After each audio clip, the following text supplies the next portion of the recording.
వైఎస్ఆర్ జిల్లా బద్వేల్లో free hold భూముల అక్రమ దందాలో పాత్రధారులు సూత్రధారులపై క్రిమినల్ కేసులు నమోదు చేయాలని సిపిఐ ఎంఎల్ లిబరేషన్ పార్టీ జిల్లా నాయకులు సంగటి చంద్రశేఖర్ డిమాండ్ చేశారు.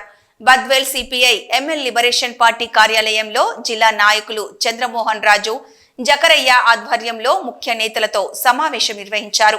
ఈ సమావేశంలో జిల్లా నాయకులు సంగటి చంద్రశేఖర్ మాట్లాడుతూ జిల్లా వ్యాప్తంగా 70,000 ఎకరాల పైబడి ఫ్రీ హోల్డ్ భూములను గుర్తించగా అందులో గత ప్రభుత్వం చివరి నిమిషంలో జారీ చేసిన ఫ్రీ హోల్డ్ భూముల క్రమబద్ధీకరణ జీవోను అడ్డుపెట్టుకొని సుమారు జిల్లా వ్యాప్తంగా 9 ఎకరాల భూదందా జరిగినట్లు అధికారులే స్వయంగా ప్రకటించారని గుర్తు చేశారు.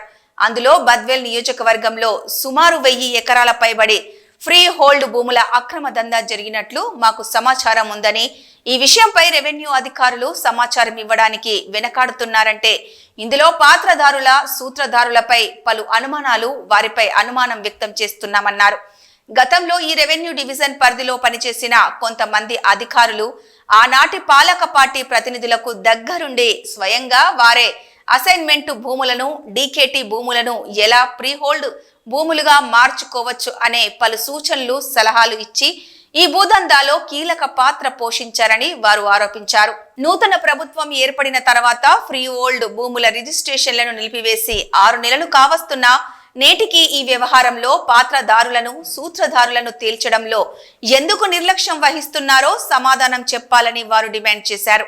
తక్షణమే ఉన్నతాధికారులు స్పందించి ఈ వ్యవహారంలో జరిగిన అక్రమాలపై సిట్టింగ్ జడ్జితో విచారణ జరిపించి అందులోని పాత్రధారులపై మరియు వారికి సహకరించిన అధికారులపై క్రిమినల్ కేసులు నమోదు చేసి చట్టపరమైన చర్యలు తీసుకోవాలని వారు డిమాండ్ చేశారు. ఈ సమావేశంలో పార్టీ జిల్లా నాయకులు చంద్రమోహన్ రాజు, జకరయ్య నియోజకవర్గం నాయకులు అనిల్, సంజీవరాయుడు, కర్రేటి బాబు, రేనాటి శ్రీనివాసులు, జయరామరాజు, తలారి చంద్రపాల్, శివరాం, సూరి తదితరులు పాల్గొన్నారు.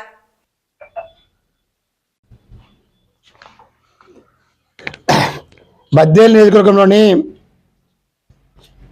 ఫ్రీ హోల్డ్ భూములపైన విచారణ చేపట్టాలని చెప్పేసి భారత కమ్యూనిస్టు పార్టీ ఎంఎల్ లిబరేషన్ ఆధ్వర్యంలో జిల్లా అధికారులను డిమాండ్ చేస్తున్నాము.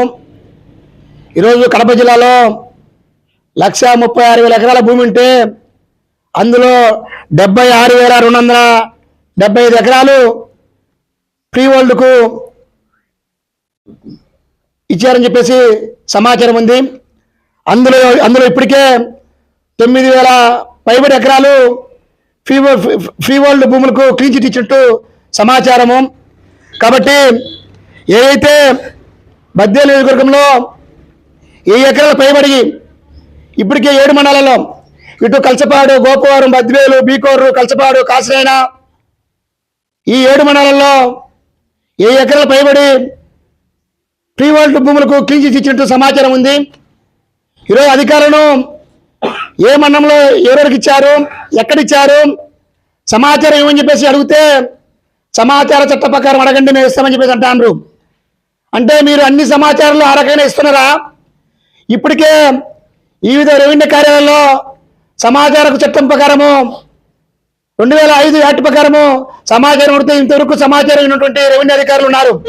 ఈరోజు ఫ్రీ హోల్డ్ భూములపైన అడిగితే మీరు సమాచారం కట్టని చెప్పేసి అంటున్నారు. మేము ఒకటే చెప్తున్నాం, సిపిఐ ఎమ్మెల్యేగా ఈ నియోజకవర్గంలో ఉన్నటువంటి 7 మండలాల్లో దాదాపు 1000 ఎకరాల పైబడిగా భూములు మొత్తం ఫ్రీ హోల్డ్ అర్థంలో జరిగినట్టు సమాచారం ఉంది.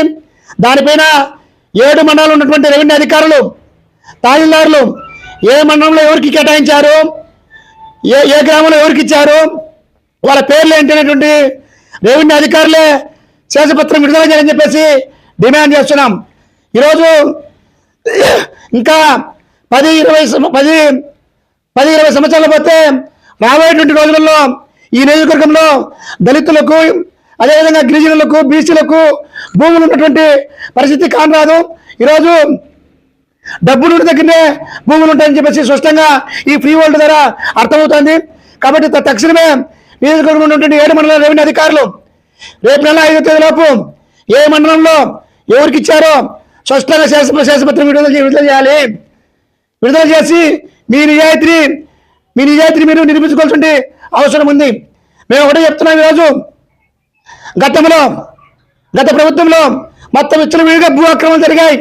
అధికార పార్టీని అడ్డపెట్టుకొని కొంతమంది రెవెన్యూ డివిజన్ అధికారులతో పాటు కొంతమంది రెవెన్యూ అధికారులు వేలాది రూపాయలు, లక్షలాది రూపాయలు ముడుపులు తీసుకొని వాళ్ళు ఇష్టం వచ్చినట్టు వాళ్ళ సొంత భూములు రాసిచ్చినట్టు ఈరోజు ఫ్రీ వరల్డ్కు మొత్తం భూములు అప్పగించినట్టు పక్క సమాచారం ఉంది. దీనిపైన పూర్తి స్థాయి సమాచారాన్ని సేకరిస్తాం. జిల్లా కలెక్టర్ గారికి దీనిపైన నివేదిక సమర్పించి మొత్తం ఈ నియోజకవర్గమైనటువంటి భూ అక్రమాలపైన, అదేవిధంగా గోల్మాలపైన సిట్టింగ్ జడ్జితో విచారణ జరిపించి ఎవరైతే తప్పు చేసినటువంటి రెవెన్యూ అధికారుల్లో వాళ్ళందరినీ శిక్షించాలని చెప్పేసి డిమాండ్ చేస్తున్నాం.